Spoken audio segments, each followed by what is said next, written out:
ሰላም ተመልካቾቻችን ሰላም ደስታችሁ ፍቅር አንድነታችሁ አይለይም ምክንያቱም አዲስ መዝናኛ ፕሮግራም ላይ ያለነው ዛሬ ዳግማ ትንሳኤን ምክንያት በማድረግ አንድ ፕሮግራም አሰናድተናል የት ነው የምንገኘው የካቲት 12 ሆስፒታል እህት ወንድሞቻችንን ለመጠየቅ ፕሮግራም አሰናድተናል እነሱን ለመጠየቅ ትላልቅ የሃይማኖት አባቶችን ጋብዘናል ከነሱ ጋር ነው ያለነው አብራችሁን ቆዩ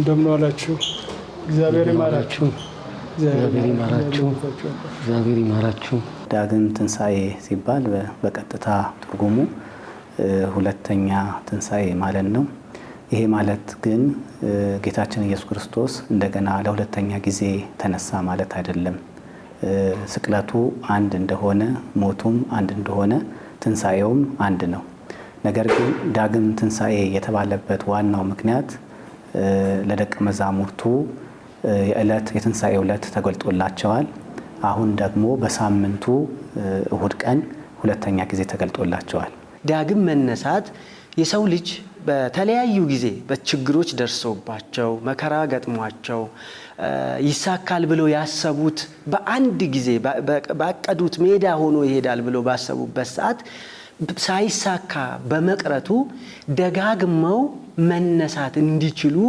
የሚያስደርግ ቃል ወይም ደግሞ ሐረግ ነው ዳግም መነሳት እንደ ልብ የምንሄደው የምንራመደው ስለ ህመም ምንም ላይ መስለን ይችላል ነገር ግን በስጋ ታሞ እየተኛ ያልጋ ቁራኛ የሆነ አካል ግን ህመሙም ማህበራዊ ጉዳዩም ሁሉም ነገር ይከብደዋልና እግዚአብሔር ይማራችሁ እግዚአብሔር ለቤታችሁ ያብቃችሁ ልንላቸው ይገባል ብለን ነው የመጣ ነው የሰው ልጅ ነን ሁላችንም ዛሬ እኛ ስንቆም እኛ ጠያቂ ብንሆን እናንተ አስተማሚ ብትሆን እነሱ ደግሞ በስጋ አሟቸው እዚህ አልጋ ላይ ቢገኙ ሁሉ የሁሉዎችንም ፈጣሪ ያለንና መሐሪ አምላክ ይምራቸዋል እሱ መሐሪ ነው እንኳን የታመመ እንኳን በስጋ ነው የታመሙት በነፍስ አይደለምና እንኳን መታመም ይቀርና ለሰው የከበደ ለእግዚአብሔር ቀላል ነው እግዚአብሔር መሐሪ ነውና ይምራችኋል አንደኛ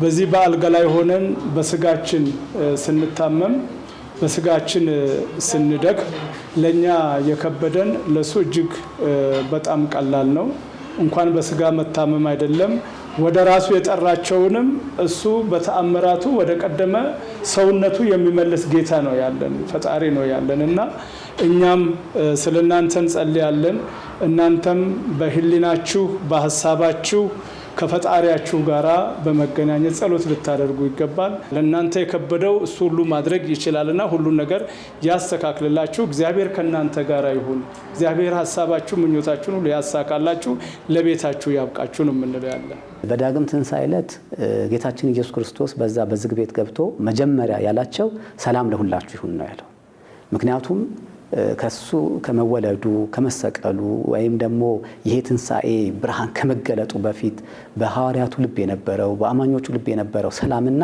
እሱ ከተነሳ በኋላ ያለው ሰላም በጣም ለውጥ አለው ለዚህ ሰላም ለእያንዳንዱ ሰው አስፈላጊ ነው ለግለሰብ አስፈላጊ ነው ለማህበረሰብ አስፈላጊ ነው ለቤተሰብ አስፈላጊ ነው ሰላም የማያስፈልገው ምንም ነገር የለም ዳግም መነሳት በግለሰብ ህይወት ውስጥ ምን ይመስላል ትንሳኤው ምን መሆን አለበት ዳግምስ የሚነሳው ከምንድን ነው የሚሉትን ሐሳቦች ብናያቸው የሰው ልጅ በተለያየ ጊዜ በተለያየ ሰዓት ችግሮች ይገጥሙታል አንዳንዴ በህይወታችን ብዙ ገጠመኞች ያስቸግሩናል በስራችን በኑሮ በትዳር ጉዳይ በልጆች አስተዳደግ ህይወት በብዙ ውጣ ወረዶች ውስጥ ልትፈተን ትችላለች በእነኚህ ነገሮች ውስጥ ግን መጽናት መበርታት በትዕግስት ማለፍ አሸንፎ መገኘት እሁድ ላይ ለመድረስና ለመብቃት ኃይልና ብርታት ይሆነናል ማለት ነው ተቀብር ያለው ደክም ያለው ሰዎች አግልለውኛል ርቅ ያለው ብሎ በዛው በሄደበት ተሰዶ እንዲቀር ሳይሆን ዳግም ልክ እንደዚህ እንደ እህል ዘር መነሳት መቻል አለበት አላህ ሐኪሙም አላህ እውቀቱም አላህ ይስጣችሁ ከአላህ በታች ሐኪም አለ አልহামዱሊላህ አገርም ስላለን ነው እዚህ ጋር ልንታከም ይቻላል። እዚህ ጋር የዘር ምናምን የለውም። ይሄ ቦታ አሁን ሁሉም ማንህ ምናምን ታሞ መጣ ሁሉም ነገር ሐኪሙም እየተረባረበ እያከማችሁ ነው። ወላጆቹም ቤተሰቡም እዚህ ጋር መጥቶ አንዱ ለአንዱ ያለውን ነገር እየሰጠ ከዚህ ከጎደለው የሕክምና ቦታዎችን ለምሳሌ አንዱ ክኒን ካጣ ሌላው እስከሚገዛ ድረስ እየተሰጣጠ የሚኖርበት ቦታ ነው። በጣም ፍቅርና ምናምን ያለበት ነው። እናንተ ደግሞ ታመምን ብላችሁ ብዙ የምትጨነቁበት ነገር የለም። ኢንሻአላህ ወደ ቤታችሁ አላህ ይመልሳችሁ። ማንም ይታመማል። አላህ ብቻ ነው የማይታመመው። እና ስለታመምን እኛ ተስፋ መቁረጥ የለብንም። ከዚህ ተነስታችሁ ወደ ኑሯችሁ፣ ወደ ህይወታችሁ፣ ወደ አላህ መገዛት፣ ወደ ፍቅር፣ ወደ ሰላም አላህ ይመልሳችሁ። ስለዚህ ምንም ነገር የምትጨነቁበት ያላ اللهم اشف مرضانا شفاء لا شفاء الا شفاء አላህ አፍያ ይስጣችሁ፣ አምራችሁን ነጅም ያርገው። አላህ ወለዳችሁን ሁሉ ይደግላችሁ፣ ሀገራችን ሰላም ያርገን። ተጋገዙ። መተጋገዝ መሆኑ ነው። እኛ አይተን ተስፋ ለመስጠት ነው የመጣን። ተስፋ እንደዚህ ሁላችን እንድንፋቀር ነገ አሁን እዚህ ጋር ወንድማሞች እህታሞች ሆናችኋል። ነገን ከዚህ ትወጥም ደግሞ አሁን ማነው ስሙ ቴሌፎን ምናምን ቦታ ተቀያይራችሁ እንድትጠያየቁ ነው። እኛም አሁን አይተናችኋል፣ ልንራሳችሁ አንችልም። ዱዓ እናደርጋለን። ይህንን ያዘጋጁ ሰዎችም ደግሞ እኛ ወደዚህ ሄዳችሁ ዱዓ አድርጉላቸው ያለን ደግሞ ምስጋና ይገባቸዋልና አብሽሩ፣ አላህ አፊያ ያድርግላችሁ። የትንሣኤን በዓል እያሰብን የምናስባቸው አንዱ በጎ ስራ ምንድን ነው? ሌሎችን መርዳት፣ ሌሎችን መደገፍ። አቅመ ደካሞች የሆኑ የዕለት ጉርስ ያጡ፣ ተስፋ የቆረጡ፣ የሰውን እጅ የሚፈልጉ ብዙ ወገኖች አሉ።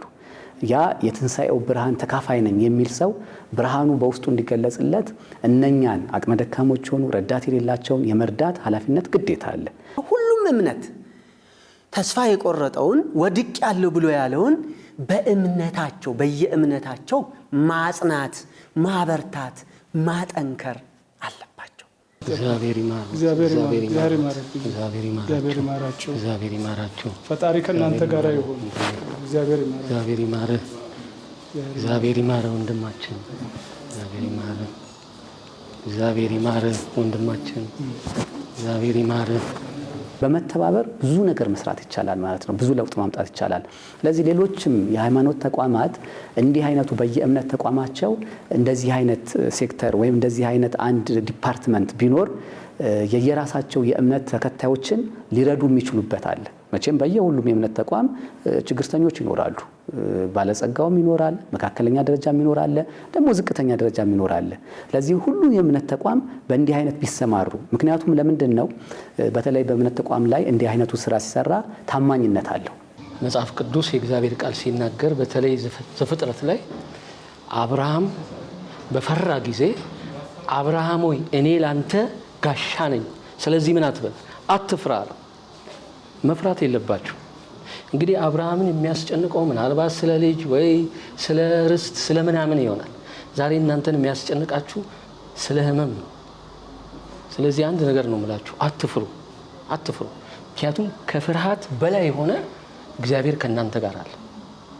እዚህ ዛሬ በህመማችሁ ሆናችሁ ልታስቡት የሚገባ ነገር የእግዚአብሔርን መሐሪነት፣ የእግዚአብሔርን አዳኝነት፣ የእግዚአብሔርን ፈዋሽነት፣ እግዚአብሔር ከዚህም ወደ ተሻለ ነገር መውሰድ የሚችል እንደሆነ እያሰበን ልክ አብርሃም እግዚአብሔር ጋሻው እንደሆነ ዛሬ ለእናንተ ህመም ለእናንተ ችግር እግዚአብሔር ጋሻ እንደሆነ ከህመማችሁ እንደሚፈውሳችሁ እያሰባችሁ እሱን ማሰብ አለባችሁና መፍራት የለባችሁ።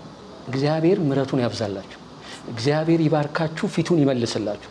እግዚአብሔር ሰላሙን ይስጣችሁ። ሁልጊዜ ከእናንተ ጋር ነው። ትንሣኤ አንዱ የሚያሳየን ነገር መነሳትን፣ ከፍ ማለት፣ የሰውን ችግር፣ የሰውን ስቃይ፣ የሰውን መከራ እንደ ራስ አድርጎ አይቶ አሁን የጌታ መነሳት ትልቁ ለኛ በኩራችን ነው፣ ጥቅማችን ነው የምንለው። እኛ ትልቅ ጥቅም አለ። ምክንያቱም እኛ ምን እንነሳለን ብለን ተስፋ ስለምናደርግ ማለት ነው። ለቤተሰቦቻችሁ ያብቃችሁ።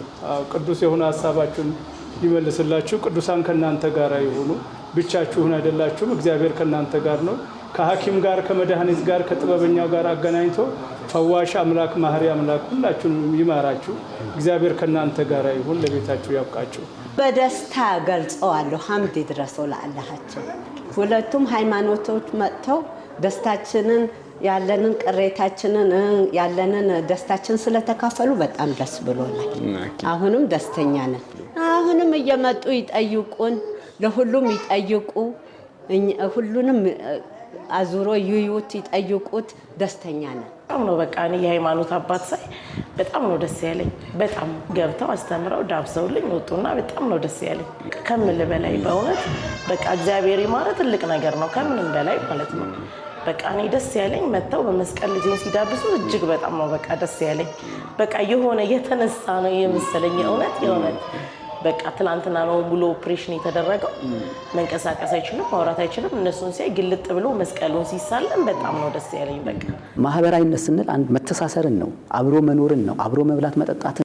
ስለዚህ የትንሣኤ ቀን ብንመለከት ያንዳንዱ ጎረቤቱ ወገን ከወገን ዘመድ ከዘመድ ሌሎችም ነዳያን ተጠርተው የሚበሉበት የሚጠጡበት ነው። ሰው ዳግም ተነሳ የሚባለው ይሄን ማድረግ ሲችል ነው። ሱስ ውስጥ ያለ የተለያዩ ችግር ውስጥ ያለ ፈተና ውስጥ ያለ አልሳካ ብሎኛል ብሎ ያሰበ ሰው እንደሚሳካ በመመካከር ወደዚህ መመለስ ወደ ሜዳው መመለስ ያስፈልገዋል። ዳግም ትንሣኤ ይሄ ነው። በእያንዳንዱ ህይወት ውስጥ ትንሣኤ የሚያሳየን ነገር ምንድነው? ተቀብሮ ወይም ደግሞ ወደ ታች ሆኖ የመቅረት ነገር የለም። እንደገና መነሳት አለ። ጥቅሙ ሁለት ነገር ነው፣ ለነፍስም ለስጋም። ለነፍስ ከፈጣሪ በረከት የምናገኝበት የምንድንበት ህጉን የምንጠብቅበት መገለጫ ማህተማችን ነው የታመመን መጠየቅ። ሁለተኛ ኢትዮጵያ ሀገራችን ወይም ኢትዮጵያውያን የሚታወቁት በማህበራዊ ኑሮ ነው። ማህበራዊ ኑሮ ስንል በደስታ ሰዓት አብሮ መደሰት ብቻ አይደለም፣ በጉልበት በአቅም መረዳዳት ብቻ አይደለም። ማህበራዊ ኑሮ ከሚባሉት ውስጥ አንዱ የታመመን መጠየቅ ነው።